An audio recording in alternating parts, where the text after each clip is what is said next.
What up, everyone? Welcome back to Week by Week. We're staying consistent. You know, we're just too good at this life thing. Nah, we suck at it, truthfully. But this is your post Super Bowl podcast. Real quick, we're gonna do a mock draft, like a post Super Bowl mock draft. So the final draft order, we're gonna record that sometime this weekend. So expect that sometime early next week. And of course, you know, we'll get another podcast episode recorded at some point. But for now, let's talk about the Super Bowl. Give me some of your takeaways. What do you like about the game? You happy with the winner? Tell me. I'm happy with the winner. I was personally rooting for the Bengals, but, you know, I wasn't mad if the Rams would have won. I'm really happy for Stafford. You know, he's one of my favorite quarterbacks in the league. He's one tough son of a bitch. But, yeah, there was a cause for both teams that I thought were questionable. Actually, they weren't questionable. They were straight up bullshit.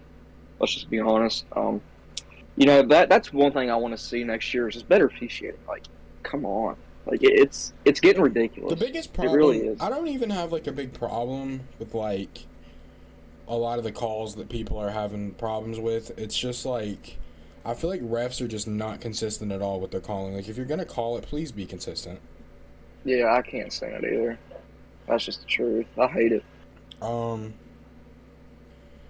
So, of course, one of the big plays, or the two big game changers that people are talking about is the play to open the second half, the T. Higgins on Jalen Ramsey, and then, of course, the PI that was called on Logan Wilson in the closing minutes, which was completely BS, by the way. Yeah, it was. If that's not called, there is a very good chance the Bengals are Super Bowl champions right now. Very good chance. Because, I mean, and then there was the PI called on in the end zone. Was it on Eli Apple? Logan Wilson was one of them. Well, Logan Wilson was the one on Cooper Kupp when he batted it away. But there was yeah, you're talking about the 4th and goal? Yes, there was another one that it moved them literally on the one because it was called in the end zone. Yeah, that was Eli Apple. So Eli Apple allowed them to get down on the 1 yard line with a fresh set of downs and got the game-winning touchdown called on him. Yeah. So let's just take a look. And I'm kind of like you when it comes to PFF. Like, I don't like looking at PFF for skill position players necessarily. I think it's really. I love for a line. I think it's great for linemen to kind of evaluate how good a lineman really is. But let's just take a look at PFF for Mr. Eli Apple. Now, Eli Apple, you know, you can say what you want about him. Eli Apple did actually have a pretty solid playoffs. Like, he really did. Mm-hmm. He played good against Tennessee. He made some key plays. He played extremely good in the second half against Kansas City, which is, unfortunately, you know, completely overlooked now. But, I mean, I will give him his credit. Eli Apple held Tyreek Hill to 0 catches in that second half. 0. Yeah, he had an amazing second half against Kansas City. And it is, like, kind of, you know, I guess cool to see because, you know, Eli Apple, I mean, you know, he's been considered a bust. And I'm not going to say he's had a complete career turnaround. Cause he's a solid player. He's turning into, like, an okay player. And, you know, he's not a guy that I don't think you can throw him on the boundary. But he could definitely be, I mean, he's still young. He's still extremely young. He's like 25, 26. He's 26. 27. And I truly don't see why this isn't a guy that the Bengals can run with in the future in their nickel. I really don't. I think he's a solid nickel option. But there is one thing I want to say about Cincinnati. If you don't address that offensive line, I don't think Joe Burrow lasts 5 years. We'll talk. I really don't. Like we'll get into like a dream like play or free agency scenario for them later and draft. We'll save the draft thing for the mock draft, but we'll get into a free agency scenario later. But Eli Apple was a guy who truly had, you know, a decent, you know, second half to the season, and he had a solid postseason. So, you know, say what you want about him, and I you know, Eli Apple gets on my nerves just as much as the next guy because, you know, he's this top 10 pick who was a complete bust. And then, you know, he gets on one hot run, and he's, you know, on Twitter talking up a bunch of shit, and it rightfully so made franchises mad. Yeah. I mean, rightfully so. I watched him get torched by A.J. Brown against the Bengals, and he was still talking shit after he had like 140 yards and a touchdown dropped on him. Yeah, he's just one of those players. Kind of reminds me a little bit of Jalen Ramsey. You just won't shut them out. Yeah, but Jalen Ramsey has a right to not shut his mouth. Yeah, he's the best corner in the league. Which, I don't know. Jalen Ramsey, there was some moments in the Super Bowl. Jalen Ramsey looked a little bit suspect. He did. But, I mean, every great player has moments. Yeah. So his overall grade for this past year was a 61. I mean, About average. It's about average, and I feel like if it wouldn't have been for that second half of the year, and that playoff run, it probably would be lower. But I mean, that just goes to show you that he did turn it around. I would like to know what it was at midseason. And I'm sure there's a way we can find that, but I'm not, going through Google searches and stuff trying to find that. Yeah. Actually, yeah, okay. Oh, yeah, I'm not going to do that.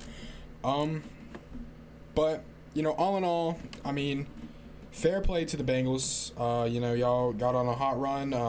Burrow's your guy. And please, for the love of God, Cincinnati, protect Burrow. Please. Jesus. Now, there is one play call that I do kind of want to, single out, I guess. And it was essentially the biggest play of the Super Bowl on the final drive, the Bengals. 3rd and 1, and you run an inside zone against a top 3 defensive player of all time, and obviously he blows it up. Yeah. Why? Obviously. I don't understand it either.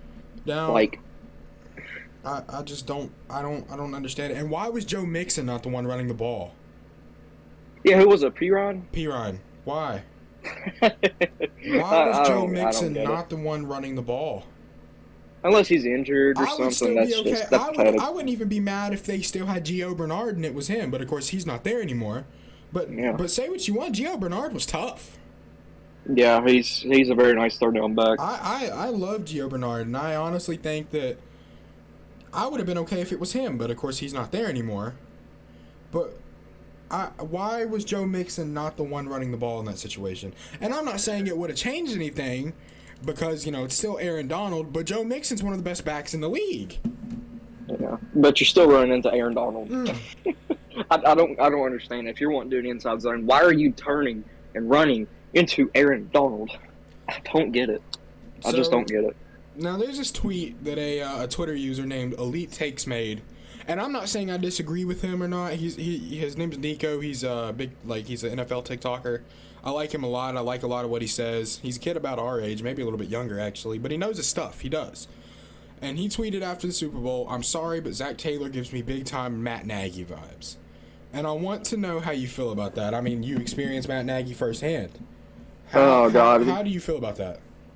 To actually say that he's getting Matt Nagy vibes, that's just too far stretched. I'm sorry. Matt Nagy traded up for this quarterback and doesn't even attempt to make him the best player he can be. He wants him to be a Tom Brady type player. Matt Nagy was stubborn. He was very narcissistic. If it wasn't his way, it was the highway. With Zach Taylor, I think Zach Taylor's a solid coach. I think he's, top 15, 16-ish, somewhere in there. You might agree with that. I'm not sure where you are exactly with Zach Taylor, but, he's young. This was a big step in his coaching career, and I actually think that he will get better from this. I think where he's experienced so much throughout the playoffs and obviously the Super Bowl, I think he takes a step up as a coach, and I completely disagree with that. But that's just my opinion. I think he takes a step up as a coach. I think that team takes a step back. Because, and I know that's kind of a wild thing to say, but I mean, even traditionally speaking, unless you're the New England Patriots, after teams go to the Super Bowl, Super Bowl drought or whatever, it's a real thing. I could see this Bengals team winning 8-9 games realistically. And I think a perfect example of that is the 2015 Carolina Panthers. Yep. They almost went undefeated. Or the 49ers. They almost went undefeated, and they have not been good since. And then, of course, the 49ers were they actually had an excuse, though. They were injured, but still. Well, but, I mean, even after, the early 2010s, they were the laughingstock of the league for a couple years. Yeah, I had Nick Mullins at quarterback. I mean, I just don't... I don't know. And I hope this doesn't happen with the Bengals because I think this Bengals team is really young. Like it is young obviously, but it's really fun. It's a fun young team, and you love a good Cinderella story, and that's essentially what it was. You know, this team who has been terrible the last year or a couple years. They released their franchise guys in Dalton and AJ Green, and they go on to do other things. And you know, you bring in Joe Burrow, you bring in Jamar Chase, which, you know, say what you want, is probably going to end up, when it's all said and done, being a better duo than Dalton and Green were. I mean, I agree with that. In their rookie year alone, Burrow put up better numbers, or in his second year, Burrow put up better numbers than Dalton ever did. Yeah. And is just a way more, like... Burrow has something that a lot of quarterbacks are missing, and it's just that, like, killer gene. Yeah. Killer mentality. He has that killer gene, and he don't care to throw the ball down the field. And I mean, not to say that Dalton didn't, but just not as frequently. And, you know, and I'm a firm believer in you got to take those shots. You got to. It's how you win games. And Joe Burrow was way clutcher and more efficient. Consistent's the better word for it. Dalton, to me, in Cincinnati, he would go and, you know, he'd be a good quarterback, you know, going against these teams. And then, here comes Monday Night Football, and he stinks. Yeah, and Joe Burrow, he doesn't really have that gene. He's not going to shy away from that. I mean, Joe Burrow, you know, and it's not his fault. You know, the media went crazy with him over the last 2 weeks and stuff. And, you know, every ESPN, Bleacher Report, House of Highlights, whatever, they were talking about Joe Burrow. And, you know, that's not his fault. It's not. He had another injury in the Super Bowl. They kind of scared a lot of people. Thought it was maybe another ACL tear. It wasn't. It came out today that he does not need any surgery and he is good. One thing, though, that kind of, like, is interesting to me is we could see a lot of guys on the Rams retire. Aaron Donald said before the game that he was undecided on his future, especially if they win, and which they did. Andrew Whitworth, he's definitely gone. Eric Weddle, was really good, especially against the run, was really good this postseason. I watched him make huge tackle after huge tackle this postseason. It's kind of crazy how good he played, even though he had just come out of retirement to play with him again. It's really crazy to think about. I think Von Miller could definitely be a retirement candidate. Some people are speculating about Odell because it was another ACL tear, which was confirmed later on yesterday. Yeah, prayers up for him. Prayers up for Odell. That was all Baker. I do still think Odell's kind of a crybaby. He's emotional, but Odell, I feel like throughout his whole career has just been treated so unfairly. He was stuck in that shithole that was New York. Then he went to Cleveland and had to deal with Baker, and then he finally found winning success in LA and was having a great Super Bowl. I mean, he had two catches for 52 yards and scored the opening touchdown. Yep. And unfortunately, you know, and you could tell, like, when he went down, his, like, the way he was acting, I mean, he had been through it before. He knew what it was. Yeah. He knew exactly what he had did the moment he went down. He was very emotional after the game. And even really Stafford got hurt. I actually have not heard anything about his, so I'm assuming it wasn't anything too serious. He may just twisted his ankle a little bit. I mean, he looks fine on the field. I kept an eye out for that, and he wasn't. Yeah, no. You know, it didn't affect his game any. He looked like he was okay, but so the Rams could definitely see a bunch of guys retire. I think Whitworth is for sure. Eric Weddle he literally said, "I'm going back to my normal life now." Aaron Donald, you know, he said he was undecided, and especially if they win the Super Bowl. I would hate to see Aaron Donald retire. I would. I would too. I mean, he's at the top of his game, but I can understand it, and I partially think Aaron Donald should have been the Super Bowl MVP, but I'm not mad. Like, I was cool with either him or Cooper Kupp. I was. Yeah, I prefer Donald, but I was fine with either him or I Cup. mean, and Matthew Stafford played a hell of a game. I mean, those two picks were not his fault. Well, the first one was, but it was basically a punt. And then Yeah. that second one that came off of after the T. Higgins touchdown, I mean, receiver dropped it. Yep. The first one was his fault, but I mean, it was, you know, he just kind of threw it up. I mean, it was a punt. That you know, that one was whatever. I don't know, man.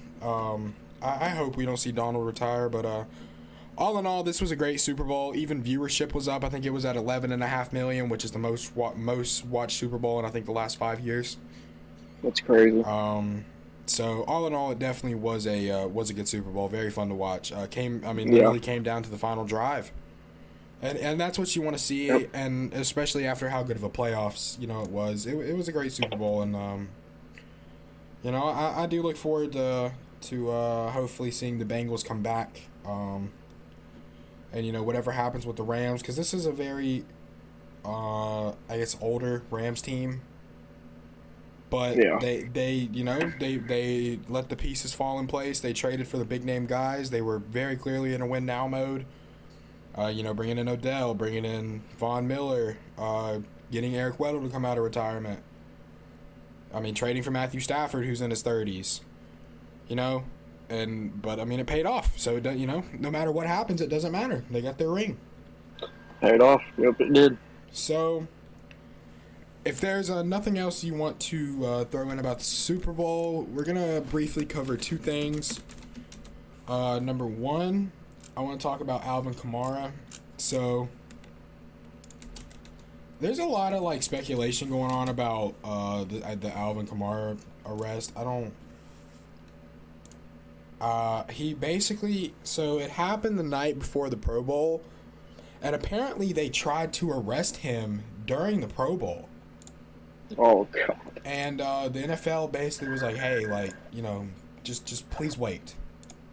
And of course they did, and then he got arrested. So if you do not know, Alvin Kamara was arrested and charged with battery, resulting in, I'm reading this from the article, resulting in substantially bodily harm stemming from an altercation at a Las Vegas nightclub where he was alleged to have been involved in an attack that left one man severely injured.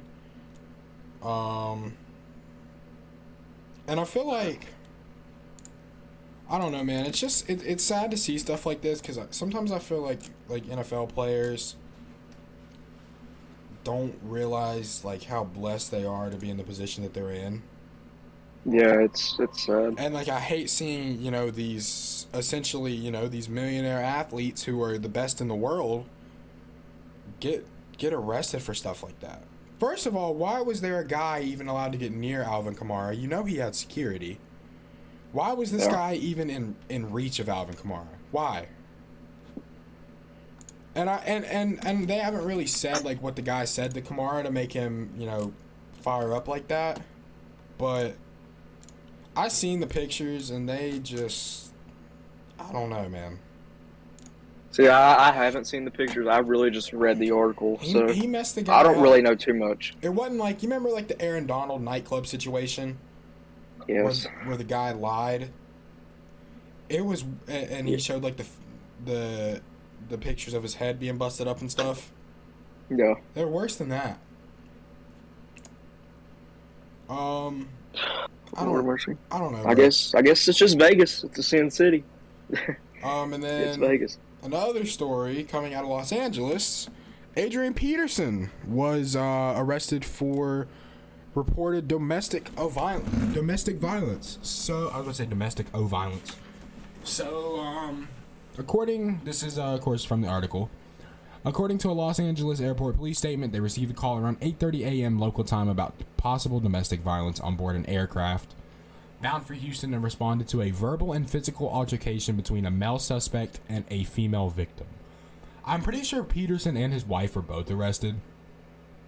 Or wife, girlfriend, whatever she is. I think they were both arrested and charged. I remember there was something that happened a couple years ago with Adrian Peterson and his kids. I do remember that, but apparently it wasn't physical.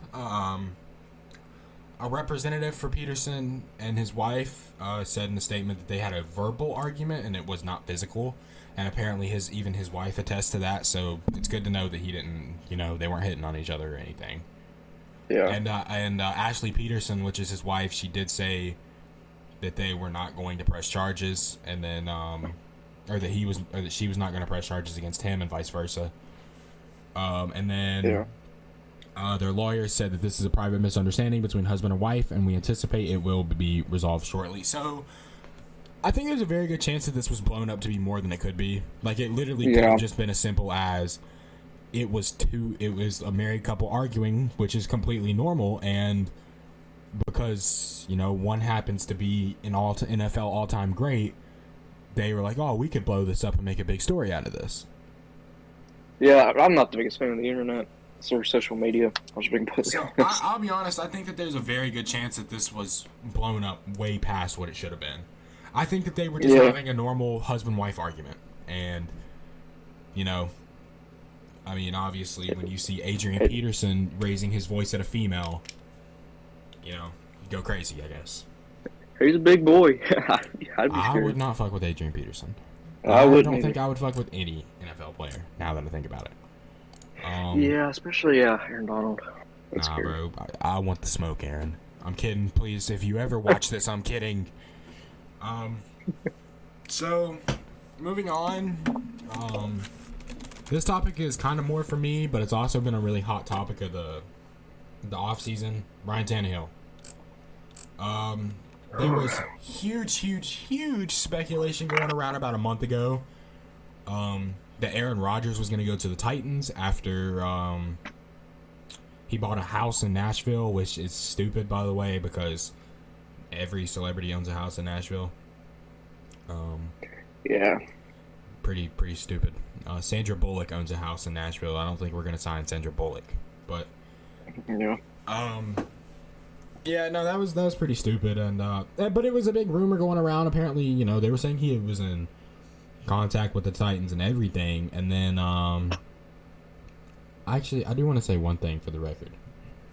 Ryan Tannehill's wife is really hot. That's all. Anyway, Lauren Tannehill, hit me up. But anyway, so, and then John Robinson did kind of a sit-down thing with Jim Wyatt, where he, and if you don't know, Jim Wyatt is a really big Titans reporter, and of course, John Robinson is their GM. And John Robinson basically doubled down on Tannehill being their guy. Said that they have no interest in moving him or replacing him. I mean, I don't know, man. I really hope Tannehill can return back to that 2019-2020 form. The Titans are in a really kind of tricky situation here, because you have a quarterback who, 2 years ago you probably would have thought, okay, he can lead us to the Super Bowl. Borderline Friends top 10 guy. How much has that changed now? I mean, is he your guy? No. I think I speak for a lot of Titans fans when I say this. As long as Ryan Tannehill is our quarterback, we're not winning a Super Bowl. He just, he doesn't have that killer gene, and I think you need that to win a Super Bowl. I really do. I just want to give props to the defense, though. That absolutely, blew my expectations out of the water. Yeah, absolutely blew him out of the water. We've been linked to Michael Gallup a lot recently, which I would love, by the way. But I would love Gallup in Chicago. Well, he's not coming to Chicago. No one's going to Chicago. But anyway. I wouldn't doubt it. I'm just joking. But, I don't know, man. Ryan Tannehill is a guy that I do like. I think he's a class guy. But, it's really hard to ignore the huge downfall that he had this year. Really hard to ignore. It was huge. It was bad, and it wasn't all his fault. Todd Downing is a dumbass. That line struggled for about a month. That line was really bad for the first 2 months of the season. And even then, they weren't amazing the second half of the year. That line was not good. Receivers could not stay healthy. Of course, Derrick Henry got hurt. There were a lot of factors that that went into Ryan Tannehill not being good, but individually, Ryan Tannehill was not good, and I mean, he even showed it against the Bengals when he threw 3 fucking picks. Yeah. I mean, Ryan Tannehill's not a good playoff performer. He hasn't been since he's been in Tennessee. I mean, even when we went to the conference championship, he was not good in that playoffs. I just don't know, man. I do have kind of a sweet spot for Tannehill because he literally pulled us out of poverty and made us a contender. Like, so I've got, somewhat of a sweet spot for Tannehill, and I'm a firm believer that Tannehill, which isn't saying much, but Tannehill is probably already a top 3 quarterback in Titans history. I mean, that's a little rich, but it's definitely not. Not when you look at our quarterbacks. Yeah, that's what I was about to say. I mean, Steve McNair is number 1. I don't think anyone debates that. No. Warren Moon's number 2. I don't think anyone really debates that. No. And then Ryan Tannehill. I mean, who else? I mean, Vince Young was a Pro Bowler for like 2 years.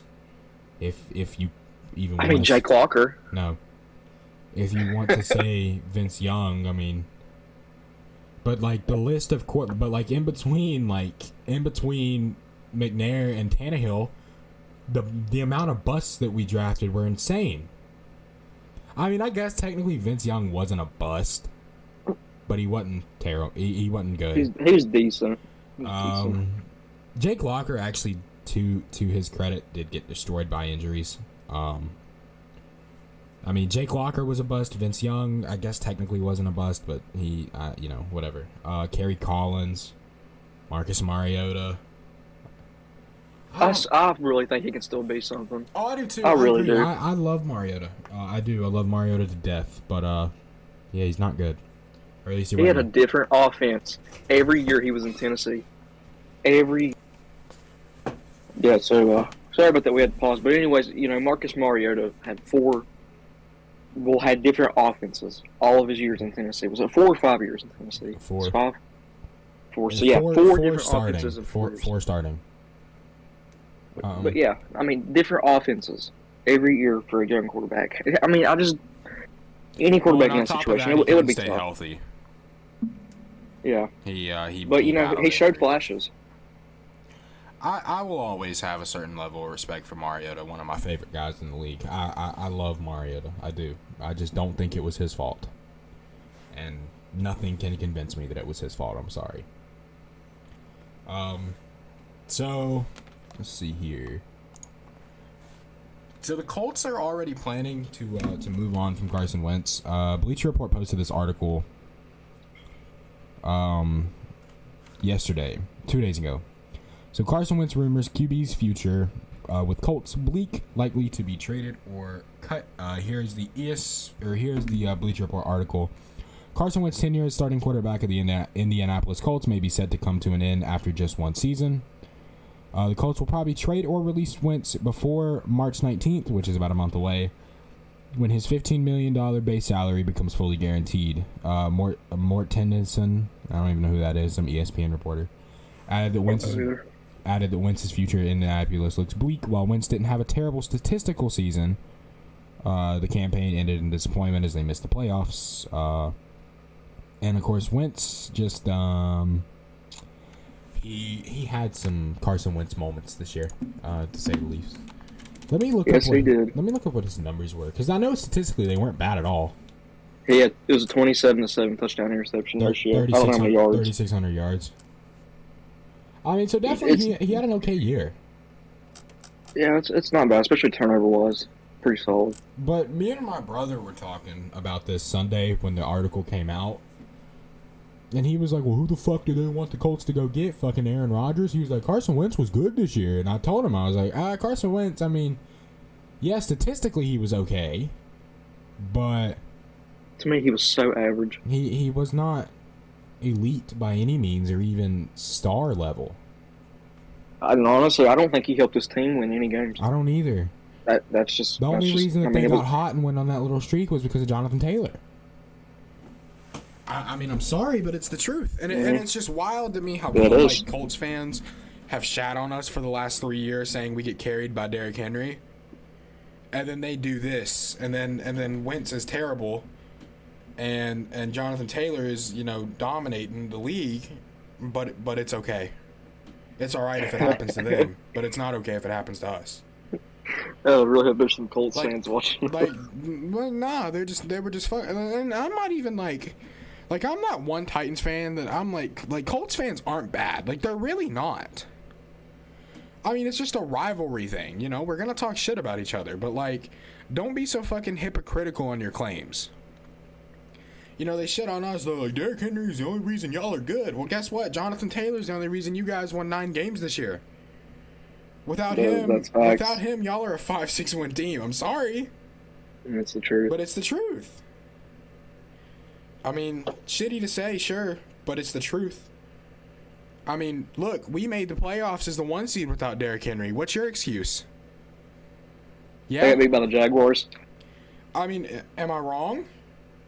I mean, you're not wrong. We made the playoffs as a 1 seed without Derrick Henry and had Coach of the Year. What's your excuse? I'm waiting. Like, what the fuck? I don't understand it.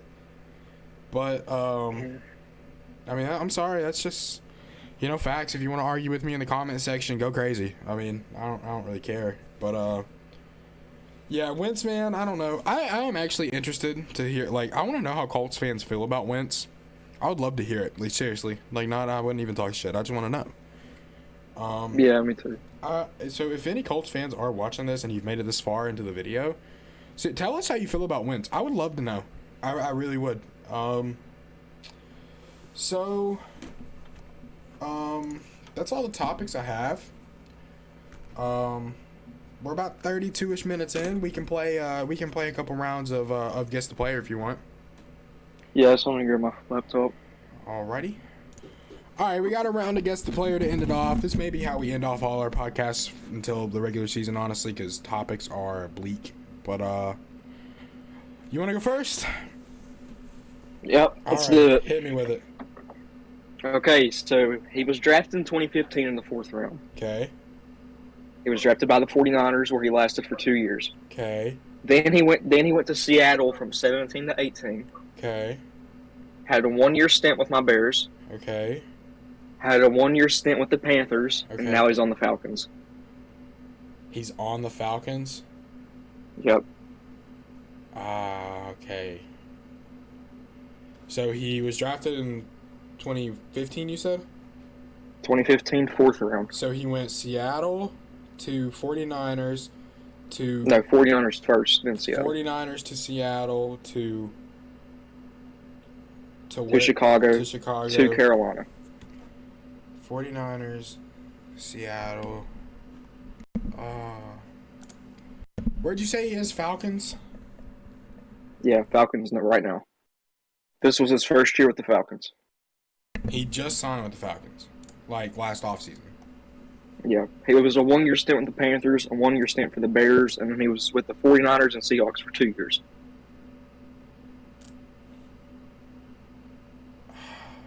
Man, you have to give me offense or defense.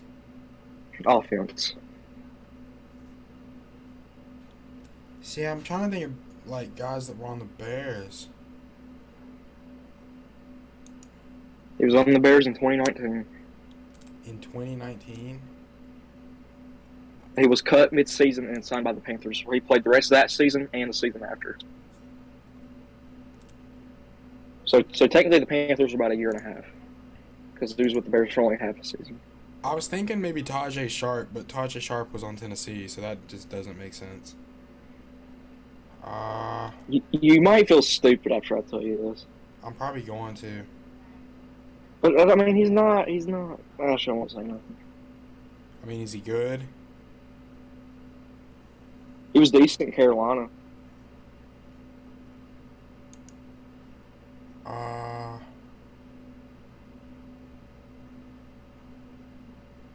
thinking.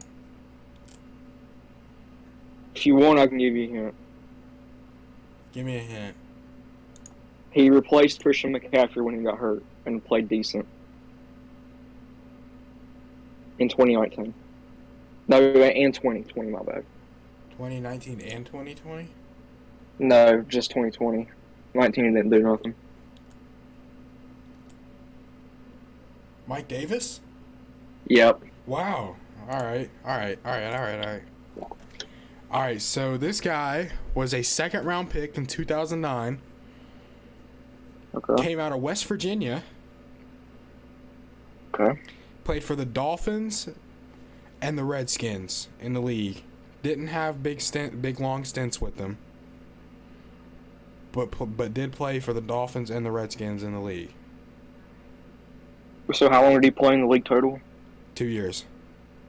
2 years? Yep. Second round pick out of West Virginia in 2009. In 2009? Yes. And he started out with which team? Dolphins. Then he had a brief stint in Washington. A brief stint in Washington. I'm trying to think. Yeah, my MacBook just went off. 2009. You want me to give you a hint? Yeah, offensive defense. Offense, but that's not the hint I was Pat gonna White. give you. Pat White. It is Pat Pat White. White. It's Pat White. Pat White. Did you have anyone else in mind? Do you want to do another round? Nah, I got some things I gotta do school wise, but Okay. that's a Pat White. I didn't know if you would get that or not, because I know you're kind of like me when it comes to West Virginia football. Like you know you're a fan, but you're. I'm not big time, but I know the big names. Yeah. That's See, I had another dude in mind, but I couldn't think of his name on defense, so I just asked offense or defense because I knew it was either this guy or Pat White. Pat motherfucking White. Alrighty, well, unless there's anything else you want to add, I think we're gonna call it quits here. No, just congrats to the Rams for being the Super Bowl 56 champions. Facts. We're gonna record mock draft sometime this weekend. You'll see that sometime early next week, more than likely. And we will be switching up picks. So where I did odd last time, I'll do even, and Logan will do odd. Yep. So we're gonna switch it up for y'all. Yep. Alrighty. I think that's a great place. Thank you all for watching, and we will catch you probably mock draft.